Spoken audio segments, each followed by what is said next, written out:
اے پیغمبر، اہل کتاب تم سے درخواست کرتے ہیں کہ تم ان پر ایک لکھی ہوئی کتاب آسمان سے اتار لاؤ، تو یہ موسیٰ سے تو اس سے بھی بڑی بڑی درخواستیں کر چکے ہیں۔ ان سے کہتے تھے ہمیں اللہ کو ظاہر یعنی آمنے سامنے دکھا دو،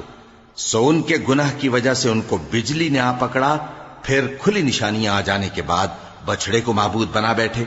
تو اس سے بھی ہم نے درگزر کی۔ اور موسیٰ کو ہم نے کھلی سند دی تھی، اور ان سے عہد لینے کو ہم نے ان پر کوہ طور اٹھا کھڑا کیا، اور انہیں حکم دیا کہ شہر کے دروازے میں داخل ہونا تو سجدہ کرتے ہوئے داخل ہونا، اور یہ بھی حکم دیا کہ ہفتے کے دن مچھلیاں پکڑنے میں تجاوز یعنی حکم کے خلاف نہ کرنا۔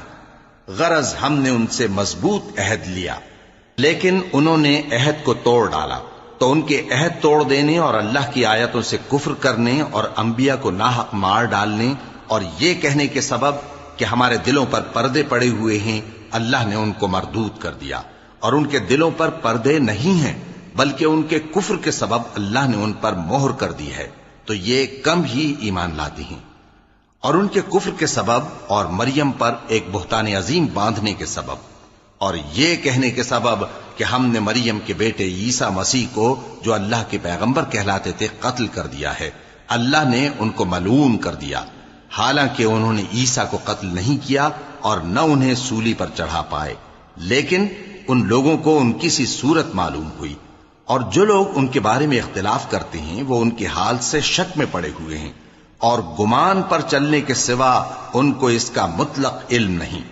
اور انہوں نے عیسیٰ کو یقیناً قتل نہیں کیا بلکہ اللہ نے ان کو اپنی طرف اٹھا لیا، اور اللہ غالب ہے، حکمت والا ہے۔ اور اہل کتاب میں سے کوئی نہیں ہوگا مگر ان کی موت سے پہلے ان پر ایمان لے آئے گا، اور وہ قیامت کے دن ان پر گواہ ہوں گے۔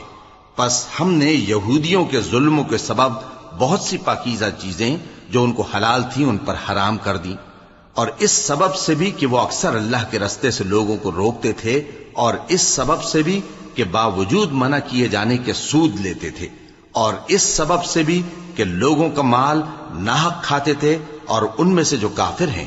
ان کے لیے ہم نے درد دینے والا عذاب تیار کر رکھا ہے۔